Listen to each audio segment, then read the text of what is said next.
Hi everyone and welcome back to the show. Thank you particularly if you were able to persevere through the first episode and showed your support and provided some form of feedback to me. Hopefully this second episode will be much better, and again, feedback is always useful because hopefully I will improve in the future. Today's episode, Missing the Missing number 2, is going to feature Andrew Gosden. Andrew Gosden was born on the 10th of July 1993 in the town of Doncaster in South Yorkshire, England, to parents Kevin and Glenys Gosden. Both of Andrew's parents were devout Christians, but they chose not to baptise their children, instead allowing them to make their own mind up and choose their own path when it came to their faith, because they did not want to impose their own views on them, which I think is absolutely fantastic. Andrew had an older sister called Charlotte, and his nickname within the family was Rue. He also had a baby face, which made him look so much younger than he actually was. He liked video games and loved music, especially heavy metal bands. According to his dad, Kevin, Andrew was into the heavy metal goth scene with bands such as Evanescence, Slipknot, Iron Maiden, Marilyn Manson and Muse. He did go to watch Muse in concert with his dad. It was his first ever rock gig, and he absolutely loved it. And a quote from Kevin is that, quote, "Muse were definitely up there with Andrew's favourite bands. His favourite album was probably Absolution, with his favourite track being Plug-in Baby." As evident in many of Andrew's pictures, you'll see he frequently can be seen wearing band t-shirts, like the Slipknot one he was actually seen in when he went missing on the day he disappeared. He was highly interested in museums and exhibitions of all sorts, and he was very familiar with many of the London tourist attractions due to having many family members and relatives who lived down there. Family described Andrew as being a home bird who really left the house, especially not without leaving a note to say where he was going to be going. He was happy with his own company, but family were firm with noting that he was not a loner. He did have a small group of like-minded friends. He didn't socialise with his friends outside of school much though. He was quoted as being a deep character who didn't get worked up or moody, with a thoughtful and caring personality. He was never awkward or difficult. He was just a lovely, lovely lad to be around, was one of the quotes that his family came out with. However, his dad did note that he could be absent-minded. He was not streetwise and could potentially be vulnerable. Andrew went to the Macaulay Catholic High School, where he had an 100% attendance record. That's just amazing. He was only 8 days into the new school year on the day he disappeared. During the school summer holidays leading up to that point, which was in 2007, he had attended a summer school called the Excellence Hub. This was a collaboration between various universities, including Leeds, Sheffield and York, and was specifically aimed at gifted and talented children. Andrew's parents did recall that on returning from the hub, he was uncharacteristically enthused by what he'd experienced over there, which struck them as out of the ordinary, because he tended to have quite a neutral attitude about school. He otherwise wasn't really very communicative about his school life with his family. Unfortunately, there's no other information as to what activities specifically he'd been engaged in while he was at the hub, but I did do some research myself, and according to the University of York Excellence Hub webpage, the next few events that they've got advertised there, which I'm not sure if these were going to be similar to how they were back in 2007, but just to give us a bit of a taste of the type of things that he might have been exposed to. There is a Who Framed Roger Rabbit Black History Month film event. There is a Why the World Needs to Switch Away from Fossil Fuels for the Sake of Its Health event. And there's also an event called the Urban Challenge, Making Cities That Work, the Royal Economic Society annual lecture and workshop. So definitely some interesting things that kids of Andrew's age probably wouldn't be exposed to in school, so it probably did really get his creativity flowing, and hopefully he did enjoy himself while he was there. He was very academically gifted, winning various maths competitions at a national and European level, and he was on the Young Gifted and Talented programme, which is designed to enhance the educational development of the top 5% of school pupils, so that just gives you a little bit of an indication as to his level of intellect there. At different times, his teachers described him as a prize-winning mathematician, a maths genius, but also a shy and quiet young man who was mature beyond his years. He was particularly interested in the subjects of maths, sciences, history, and philosophy. By way of a physical description, he was described as age 14 at the time, though with his baby face he did look much younger. He was 5'3" tall, slim, with light brown hair and brown eyes. However, he was known to be planning to dye his hair black before he disappeared. He hadn't managed to do that on the day he disappeared, but whether there was possibility for him to do so subsequently is anybody's guess. He does need very strong prescription glasses or contact lenses. He is deaf in one ear and has a very distinctive double ridge on his right ear that can be used to identify him. When he was last seen, he was wearing black jeans and a black Slipknot band t-shirt. He had a watch on his left wrist and was carrying a black canvas satchel, which had patches of bands all over it, over his shoulder. He's never gone missing before. This is totally out of character, and he wasn't known to be exhibiting any signs of depression before he disappeared. In the lead up to his disappearance, there were some changes to his routine noted by his family. Over the prior months, he had stopped going to church and Cub Scouts, which had been one of the groups he had enjoyed previously, and his behaviour on the day was noted by his mum to be very out of character as well. He had, just the week prior, which was the start of the new school year, he changed his habits a couple of times. He started walking home from school instead of taking the bus. It was a decent sort of length journey that. It was 4 miles and would have taken about 1 hour and 20 minutes to walk. So quite a significant change there. We don't publicly know the reasoning for this, whether he was maybe experiencing a rough time in the start of the school year or whether he had perhaps befriended somebody that he was walking home with. We just don't know. Just before we start talking about Andrew's disappearance, I want to just point something out. Andrew disappeared only 4 months after Madeleine McCann.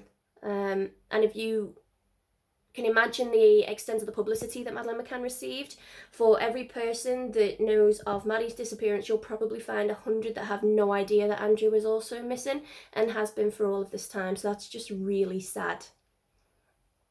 Andrew's dad, Kevin, described the events of the night before. Andrew went missing on the 13th of September 2007. He said the family ate together as usual, then washed up the dishes together afterwards. Then he and his son spent an hour doing a computer jigsaw, with Andrew then watching some various TV shows with his mom, including Mock the Week and That Mitchell and Webb Look. On the morning of his disappearance, which was the 14th of September 2007, Glenys noted that Andrew appeared to have difficulty waking up, which was really out of character for him. And he also seemed particularly irritable. After various prompts, he did get up, he got ready for school and left that morning at around 8:05 in the morning, as far as everybody was aware, to go to school as usual. He would usually take the bus to school despite walking home, but that morning in particular, instead he ended up walking to a nearby park called the Westfield Park, where he was actually sat on a bench by a local family friend, Reverend Alan Murray. Now, Mr. Murray didn't actually speak with Andrew at the time, but he definitely recalled seeing him there. For some reason, Andrew waited until he could be sure his entire household was empty. His sister and parents had left for the day before he was captured on a neighbour's CCTV camera, returning home and then leaving again a short time later at 8:30. He'd been seen to have changed clothes, and the last sighting of him was seen walking down Littlemore Lane back towards the same park, Westfield Park, on the same CCTV camera. When the school noted that Andrew had failed to attend his lessons, which, as we've established, was really out of character for him because he had 100% attendance record, his teacher did try to call his parents, but for some reason an incorrect phone number was dialed, meaning obviously that nobody got hold of Kevin or Glenys, and so they weren't made aware that day that Andrew hadn't gone into school, which was very, very sad. When Charlotte, Andrew's sister, Glenys and Kevin returned home later that evening, they all continued about the usual business as they would have done had Andrew been home. It was customary for Andrew after work to either be doing homework in his bedroom or playing video games in the renovated basement downstairs. So the evening went by as usual, and it was only when the family sat down to eat together as a dinner, eat dinner together as a family, that his disappearance was noted, because he obviously failed to respond to shouts for him, and his status as missing was actually identified by the family. When they realised this, initially the family considered the possibility that he might have stayed out with a neighbour or friend, and it could potentially have lost track of time. But Andrew had been gifted a mobile phone at the age of 12, and he sort of didn't use it, and when it was lost he refused for it to be replaced, so they didn't really have a way of contacting him. Family decided to go ahead and make a few phone calls to local people they thought that he might have been with, friends, etc., but nobody had seen him. The family then contacted the school to find out if anything had happened that day, and to their absolute astonishment, they were actually told that Andrew hadn't turned up for that day at all. At around 7 o'clock that evening, the police were called and a missing persons report was filed. Andrew's sister Charlotte, who had always been really close to Andrew growing up, you'll see that in all of the childhood pictures together, she stated, quote, "It was just a complete panic. We initially thought something must have happened on the way to school. When we found out he hadn't even been to school, even tried to go to school, that was even more worrying." And that just gives you some sort of indication as to where the family were at that time. They must have been feeling so bad for him. Kevin and Charlotte drove around the local area looking for Andrew, including to and from his route to school. They didn't see any trace of him. Family and friends continued to search the local area until it went dark. And absolutely amazingly, within just 3 hours of his disappearance having been noted, there were already leaflets that had been produced and ready for circulation. So, from what has been pieced together from the investigation, it was established that after returning home on the morning of the 14th September 2007, Andrew placed his uniform in the washing machine and his blazer over the back of his chair, which was customary for him to do. Before changing into the clothes he was later captured on CCTV wearing. It's believed that he took with him his keys, his wallet, his PlayStation Portable, but he did leave for the charger for that behind, so that might really potentially show a plan for him to return not too long afterwards. No other possessions were identified as missing. His passport was found at home. Kevin, Andrew's dad, he did notice that Andrew didn't appear to have taken a jumper or a jacket or a coat with him in case the weather turned cold, again potentially pointing towards a plan to return in the not too distant future. He'd also left behind for some reason in his bedroom around £100 cash that he'd been saving up from various birthdays. From leaving his home that morning, his movements were then traced to a local cash machine, from which he withdrew £200. He did have a little bit more than that in the bank account, but the machine would only allow withdrawals in sort of £20 notes, so a small amount was still left in there, which it doesn't really beg to ask many questions because of the circumstances there. So it's unusual that he would leave £100 at home, yet withdraw almost his entire bank balance when he left. This is the last time his account had been used, according to police investigations. From the cash machine, which was at a garage, he was tracked then on foot to Doncaster railway station, where the police spoke to the ticket clerk who'd served him. This lady had cause to remember him in particular because he'd asked for a ticket to London. She'd offered him a return ticket, which was like next to no amount more. It was like £1 more. And he'd actually declined that, so she thought that was really odd, which I do too. I mean, a lot of the time, if the return is just £1 more, then you're probably going to go with that in case unexpectedly your plans change. At least then you've got a fallback plan. But I mean, Andrew was a child despite his intellect, and who knows what his plans for the return journey, if indeed he had a plan to return, were. Kevin, Andrew's dad, he later noted that buying a single ticket rather than a return did not strike him as odd, because he knew many people in London with whom he could have stayed and potentially got a lift home with.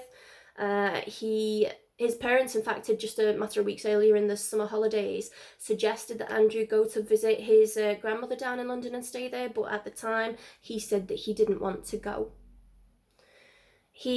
Andrew really enjoyed London, as we've already established. He frequently travelled there with family to see various relatives and family friends. According to his dad, as a result of this, Andrew had a really good knowledge of the local area and how the public transport system worked. At the time, it was free. It would have been free for a child of Andrew's age to use public buses in London.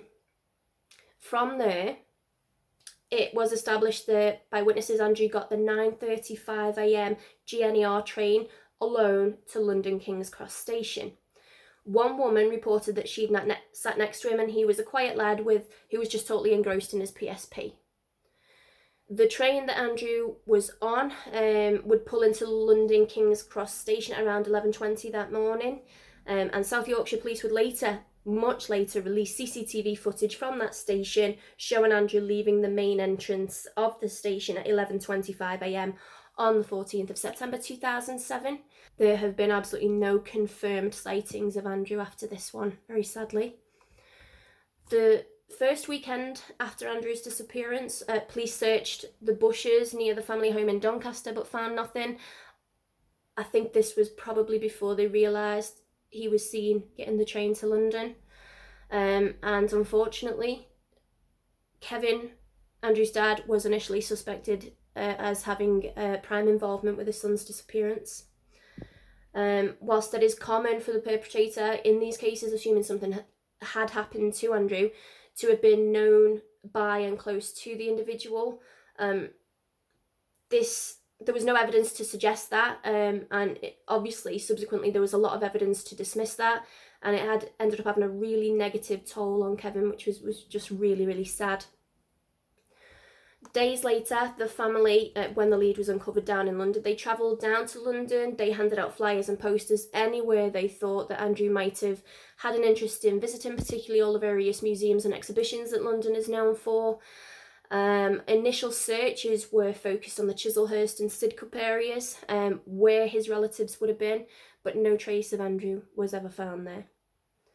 The police investigation into the disappearance, it could have been much better from the beginning, unfortunately, and as a result, many leads or lines of inquiry were lost, which just unnecessarily caused more upset to the family after such tragic circumstances. South Yorkshire Police did say that they had asked British Transport Police, BTP, to check for the relevant CCTV footage within 2 days of Andrew going missing, but BTP say that they actually couldn't pick Andrew out of the footage, didn't find him on the footage.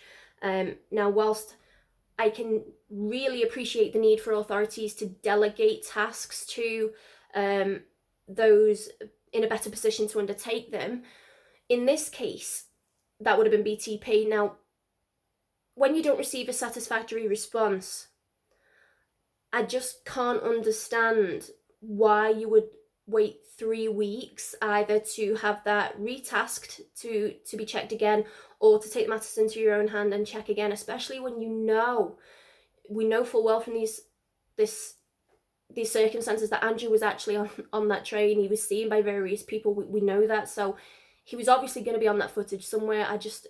I don't understand why it took them 3 weeks to go back and check themselves. 3 weeks later anyway, Andrew was eventually located on the CCTV footage at King's Cross Station, and images were then circulated in the media. Now, I've read from two different sources. One, that it was the Metropolitan Police, which is London Police, that found Andrew on the footage, but then in another place I've also read that it was an officer of South Yorkshire Police themselves that they dispatched down there that found Andrew. But either way, eventually they did locate Andrew in the footage and released it. However, 3 weeks had gone by at this point, and unfortunately, a lot of CCTV tends to record over itself from a matter of days up to a matter of weeks after that point. So just who knows how much footage had been lost and where we might have been able to trace Andrew to had that action been more swift. Despite all of this anyway, Kevin Gosden, Andrew's dad, he said that the CCTV footage from the local buses and adjacent premises was not requested by the police in time, and this obviously leaves us with just massive holes in the investigation. We just have no direction to go in, unnecessarily, if you ask me. It's also noted that there were reported sightings of Andrew at a local Pizza Hut and at Covent Garden, which were unfortunately not followed up. Or at least not followed up in a timely manner. The family seemed to put a lot of credibility into these, as the behaviours exhibited and the location seemed to have matched what Andrew might have where he might have gone or what he might have been doing. Other investigation by authorities included, quote, extensive inquiries and leads looked into by police since the disappearance, with investigative work undertaken in London, health records being shared with the appropriate agencies and organisations, and contact has also been made with the Passport Office and National Insurance records for any applications for documents using Andrew's details, to no avail. In addition, inquiries with opticians and the lens manufacturers for Andrew's glasses have been contacted. Nobody has filled his prescription since he's been missing. A year after his disappearance, Mary Lawrence, the head teacher at Andrew's school, the Macaulay Catholic High School, travelled down to London with a number of staff and pupils to distribute 15,000 leaflets to help in the search for Andrew. In November 2008, an unknown male visited Leominster Police Station in Herefordshire, West Midlands, stating that he had information about Andrew's disappearance. Now, for those of you that don't know or may not be from the UK, a number of years ago, the government decided it was a great idea to close a lot of the police stations, or at least close them to members of the public during certain hours, meaning that the front desk staff were plucked, and if you wanted to speak to somebody at the station, you would have to do so through an intercom system, which really just gets to me, because at the end of the day, if you feel the need to actually go out your way to visit a police station in that you can't pick up the phone or send an email, there is obvious need for human contact there. And I just, it completely baffles me. Anyway, that was a bit of an aside. By the time an officer of the West Mercia Police Department turned up to speak with this male, he had disappeared. And unfortunately, he did not come forward to the police subsequent to that. However, after this time, somebody wrote anonymously to the BBC after it featured Andrew's case on the One Show, claiming to be the man in question.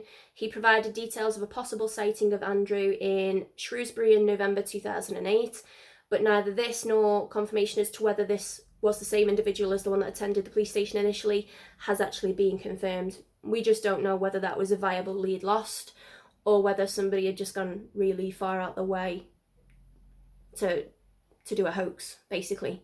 But I mean, if you look at the Claudia Lawrence case that we just did last week, the 3 cases where people were caught and either cautioned or charged with the hoaxes, they were all via telephone or online. You know, usually people don't get up that much courage to do a hoax face to face.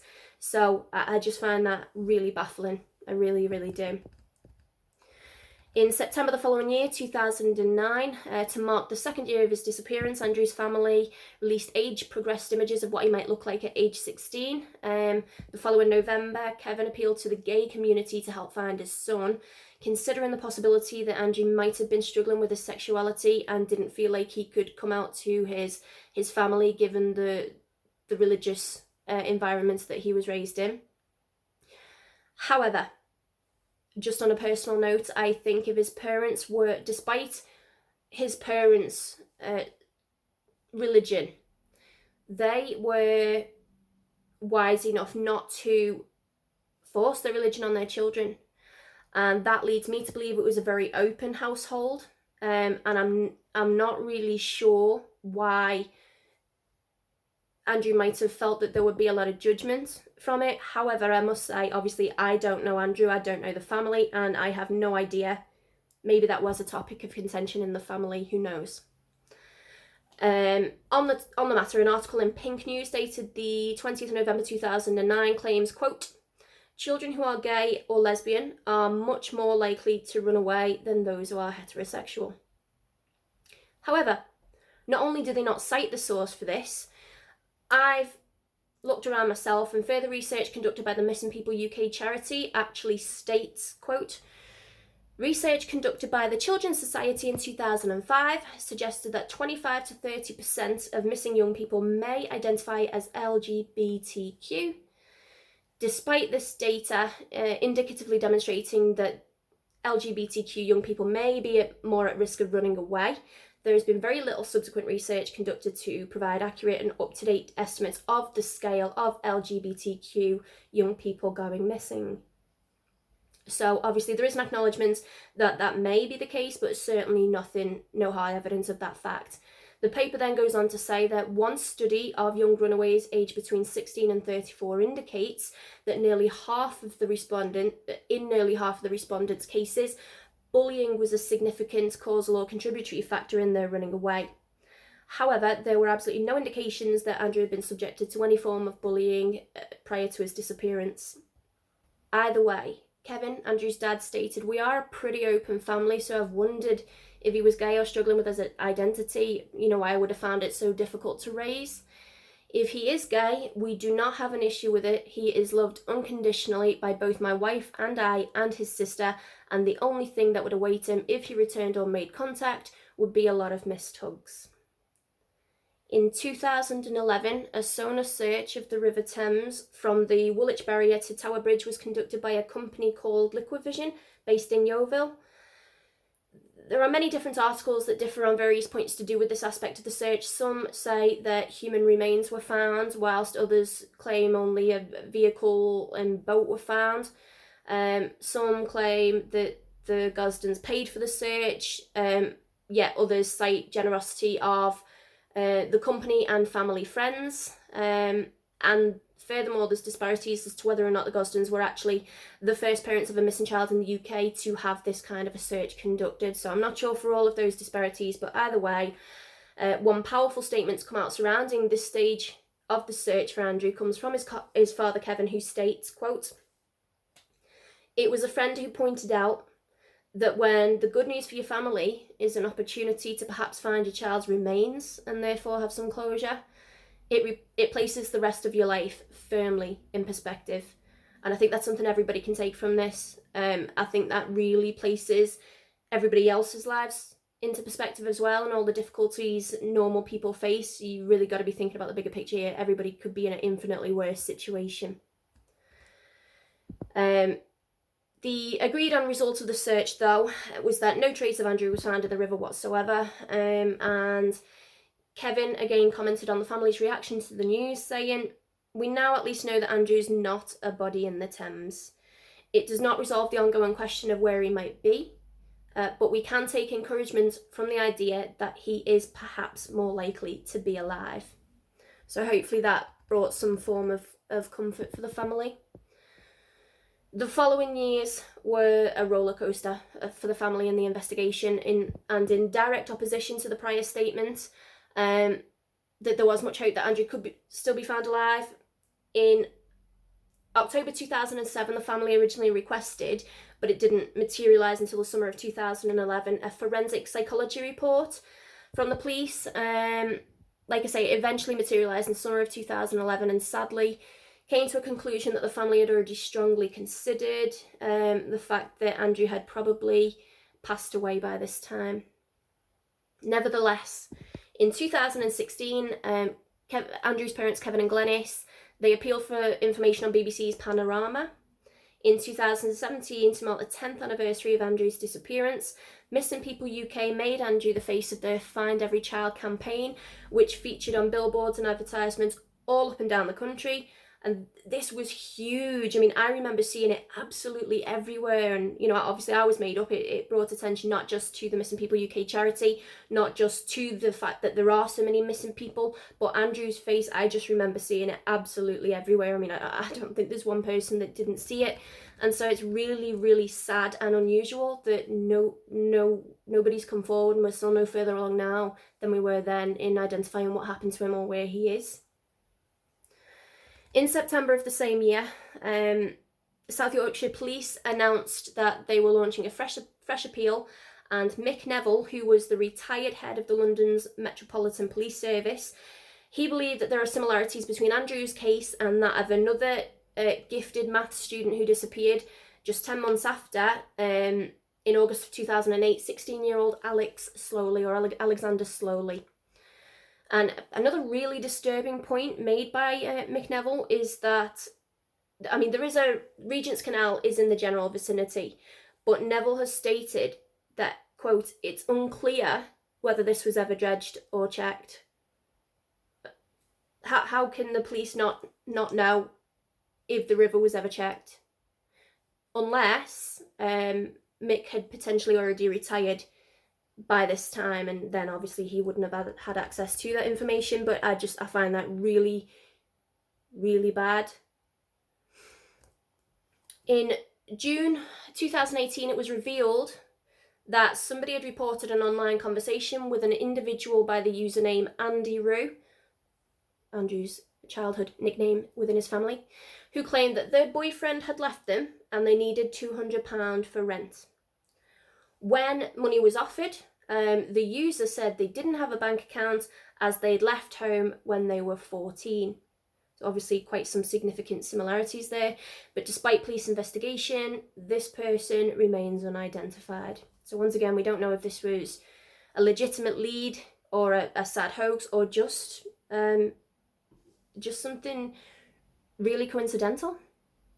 I don't really believe in a lot of coincidences though. Anyway, the following month, in July, to mark Andrew's 25th birthday, 2 updated age progression photographs were released, and it was announced that the band Muse, as we've already established, Andrew was a fan, would help to publicise his case by showing a short film from the Missing People charity ahead of screenings of their Drones Tour film, which would be shown in over 450 cinemas throughout the UK and Ireland. But unfortunately, it was not compulsory for the video to be shown. The cinema could opt in or out of that. I really like to think that a lot of them opted in. But again, either way, there was just no lead solicited, unfortunately. As with any missing persons case, the impact on the family is absolutely huge, and the disappearance took a really, really negative toll. In particular, Andrew's dad, Kevin, had a really rough time. We've already mentioned that he was initially considered the prime suspect in Andrew's disappearance. Despite working so hard in the fight to find his son, he's experienced some really, really terrible lows, including a breakdown, attempted suicide. He was admitted for psychiatric treatment, and he was unfortunately unable to continue with his work. However, he has been absolutely magnificent in maintaining the search for his son and fighting for what happened to him. Kevin goes on to say that he has, quote, somehow coped thanks to the incredible support around him. He continues to struggle on a daily basis with mental health issues, and there is never a day that Andrew is not on his mind. But, Kevin says, if I had to point out the most therapeutic strategy, I would say that it is giving, whether of my time, skills, or money. And I just think that's fabulous. Like, he's had so much taken from him, yet he is so open to giving, and I just think that's brilliant and something that we can all really learn from. The stress of Andrew's disappearance also took its toll on his sister Charlotte, who unfortunately was unable to continue her studies at Oxford University and ended up dropping out, although she has since got a job and is doing really well, I'm led to believe, so good for her. The last words that Kevin said to Andrew on the day of his disappearance just haunt him. I mean, they were very, very typical, see you later. And sadly, this is now over a decade later, and we are no closer to finding out what happened to Andrew or where he is. So, whilst it's not disputed that Andrew initially left of his own accord, that much is fairly obvious. The question of whether Andrew remains missing of his own accord is another debate entirely. So any theories are going to be based around what happened to him post-disappearance or post-leaving of his own accord. There are many, many, many theories, most of them surrounding why did Andrew go to London? I mean, what was his main purpose, and did he plan on returning? One of the theories is that he simply wanted a break. He wanted to take in the sights. This is feasible. He could also have been taking his parents up on, very lately admittedly, but on their offer to go and visit relatives down there. Maybe he decided that the new school year was not really doing it for him. Maybe it wasn't challenging him as much after the Excellence Hub he'd been to that summer. I mean, it doesn't necessarily mean anything sinister was occurring, like he was being bullied at school, but maybe he just wasn't being challenged, or he'd become disillusioned and set off in hopes to find a new adventure or a new experience. Another theory as to his potential travel reason was that many bands were known to be either playing gigs or conducting some other form of promotional activity in London and the surrounding areas on the day he disappeared and in the immediate days following that. These included Sixth. They were playing a special event which had been rescheduled. The last show featuring their original vocalist, and that was playing at the Carling Academy, which was just walking distance from King's Cross Station. Now, they'd previously played gigs with Slipknot, obviously, who Andrew was a big fan of, and, you know, that might explain why he was wearing a Slipknot shirt the day he disappeared, who knows. Mick Neville, again, we've already mentioned, he was the retired Met Police Central Images Unit manager. He believed this theory was plausible and appealed for anyone with photographs or images or videos taken from that gig to come forward so that professionals could scan the images for any sign of Andrew. So if you're still out there and you've still got images or footage from that show, please submit them to the police. Who knows if you could have spotted Andrew on there. Less Than Jake were also playing in London at the time, as well as 30 Seconds to Mars. They also played at the Brixton Academy the same day. Though, truth be told, Andrew wasn't actually known specifically to be a fan of any of these bands. But who knows, maybe he wanted to expand his horizons. It was maybe the lifestyle, the atmosphere that he was attracted to. One band that Andrew might feasibly have gone to see was the band Him. He was known to be a fan of them, and they did both a promotional signing at the HMV store on Oxford Street and an invitation-only show at the Borderline venue in Soho on Monday the 17th of September. The only way to gain entrance to the show was by various contests and giveaways, but there was no record that Andrew had entered any of these competitions or participated in any way. Thankfully, Him helped to investigate this possibility, but unfortunately no evidence was uncovered to suggest any link. The 2007 YouTube gathering was also taking place in London around the same time, and Kevin Gosden has suggested this as a possible reason for Andrew's trip, though Andrew didn't use a computer and he was not known to have had any interest in YouTube. Interestingly, especially for a lad of 14, the only computer in the Gosden household belonged to his sister Charlotte.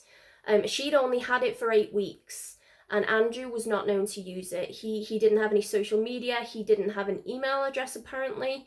We'll talk some more on that in just a little bit.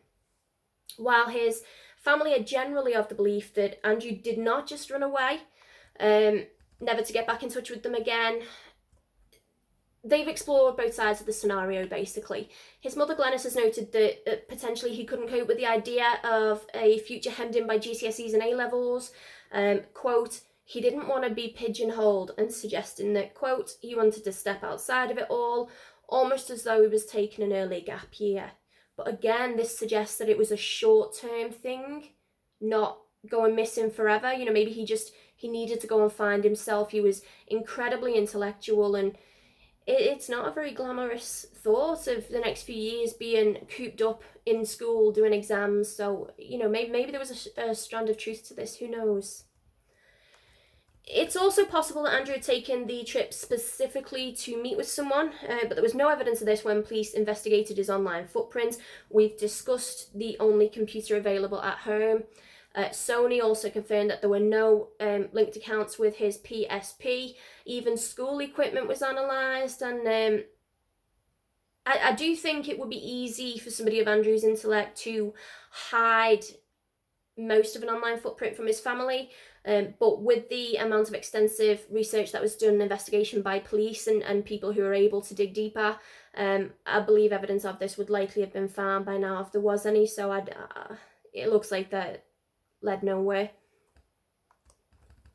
One of Andrew's favourite TV shows was The Fall and Rise of Reginald Perrin, in which Leonard Rossiter plays a man who fakes his death to start a new life.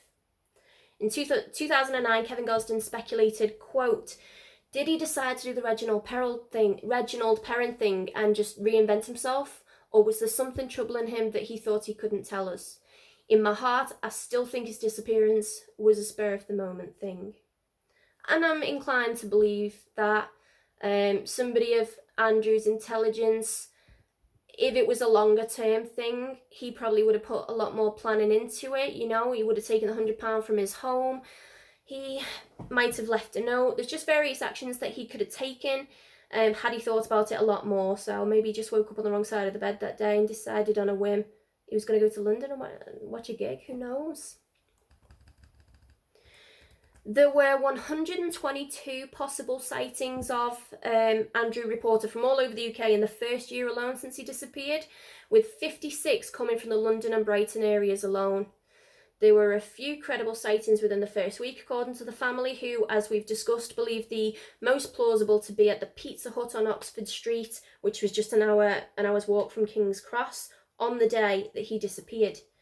There were further unconfirmed sightings in various London areas in the days following the disappearance, and even further afield in the following months. Unfortunately, however, as we've discussed, CCTV footage was just not sought in time, and any leads were dried up, and so none of the sightings have been substantiated. The family are absolutely tormented by the thoughts of what could have happened to Andrew in the years since he vanished, ranging from abduction to foul play to accident, even considering the possibility that maybe he was low and wanted to end it all, despite, I must add, there being absolutely no evidence of this. Kevin has also commented that he suspected Andrew might have gone to London to do something, quote, for which he felt it was easier to seek forgiveness rather than permission. Really interesting point to think about there. One thing that the family steadfastly holds to and agree to this day, though, is that they can't imagine, quote, Andrew could be about for this long without making any form of contact, because he was always a caring, thoughtful personality. And they maintain, continue quote, we just find it impossible to conceive that he would allow us to go through all of this for so long without even some kind of message to let us know that he's okay. I'd like to leave you now with some positive words, both by those investigating the case and the family members. And also repeat the description of Andrew just for your own information. He was 14 years old but looked much younger when he went missing. He was 5'3" tall, slim, with light brown hair, which he may have subsequently dyed black, and brown eyes. He wears strong prescription glasses or contact lenses and is deaf in one ear. He also has a very distinctive double ridge on his right ear. He was last seen wearing black jeans, a Slipknot band t-shirt, a watch on his left wrist, and carrying a black canvas satchel with patches of rock and metal bands on it over his shoulder.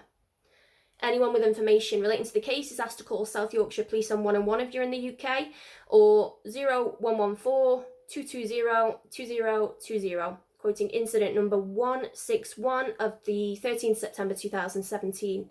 People can also contact the Missing People charity with any information on 116000, again from the UK, or you can go online to establish contact with them. Detective Sergeant Andy Knowles of the South Yorkshire Police said, quote, we remain committed in continuing to pursue and investigate any information that could lead to finding Andrew, and would ask anybody who believes they know where he may be or who may have seen him to please come forward.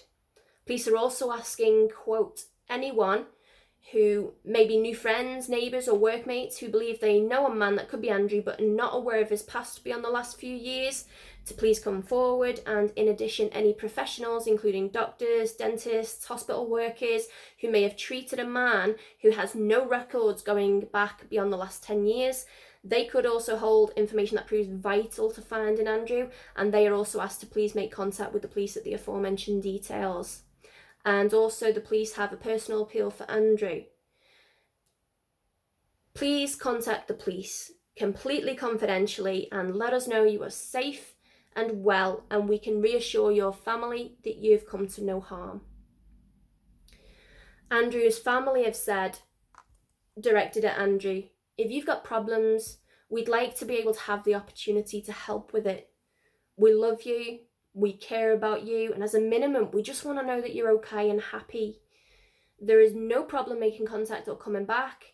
The worst thing that's waiting for you is just a lot of hugs, because we've got millions saved up. Just please, please, please let us know you're okay. We just want you to get in touch, a postcard or anything, even anonymously. We're not angry. We're not resentful.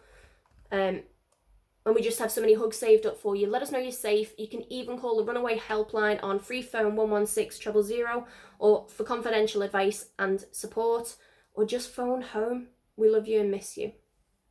Kevin Gosden also leaves some really powerful words when it comes to parenting that I'd really like to share. We've touched on it before, but we'll say it again. I hate the idea that Andrew might have had a problem he felt he couldn't tell me. That's why I implore all parents, talk to your children. Let them know that they can tell you anything. And tell them that if they ever consider running away or make a foolish decision, there are people who can help them. Give them the proper support that they need. They just need to call missing people on 116 000 from the UK, free and confidentially.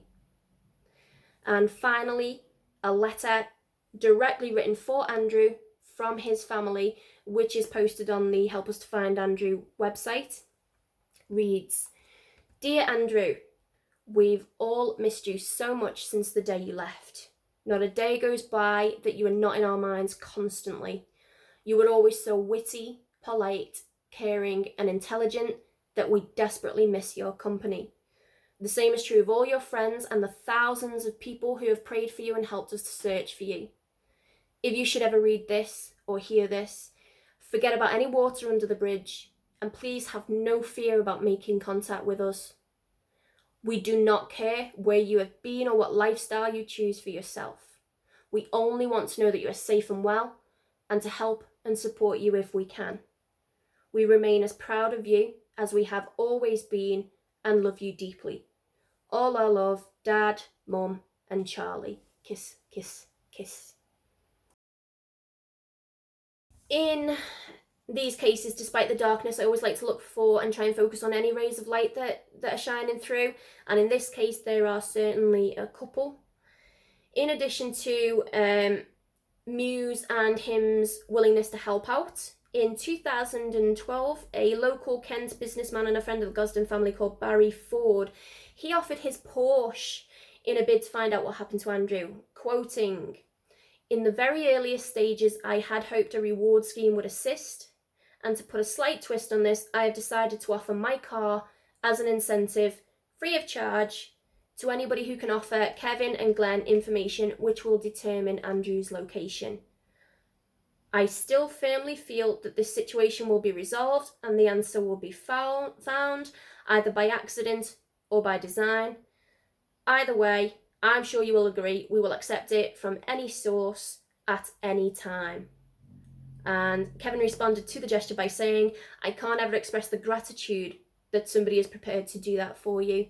And I think those words that Barry said, either way, we'll take closure in whatever form it comes, that is absolutely crucial and so true in a lot of these cases. But unfortunately, nobody took him up on the offer, which is really sad.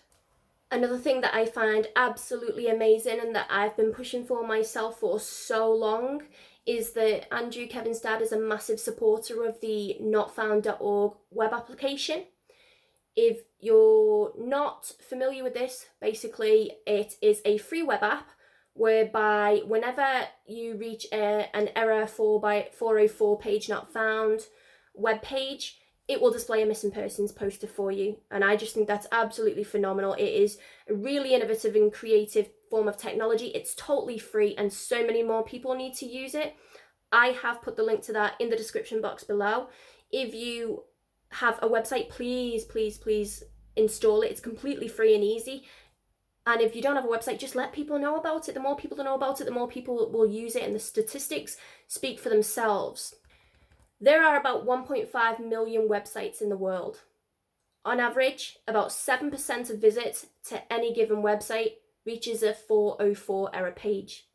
If even 1% of these websites installed the notfound.org app, the exposure would be so wide. Imagine the endless possibilities to find a missing child.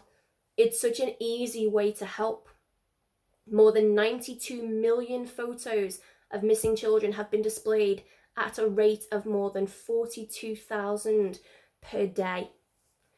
The Not Found web app incorporates geo-localized technology, which means that users would only see details of local missing persons cases. And just to give you a bit of an idea, 1.5 million websites in the world, roughly, between 2003 and 2018, only just over 5,700 websites are using it. And it's brilliant for those 5,500, but it's next to nothing in the grand scheme. So let's see if we can get some more use for it.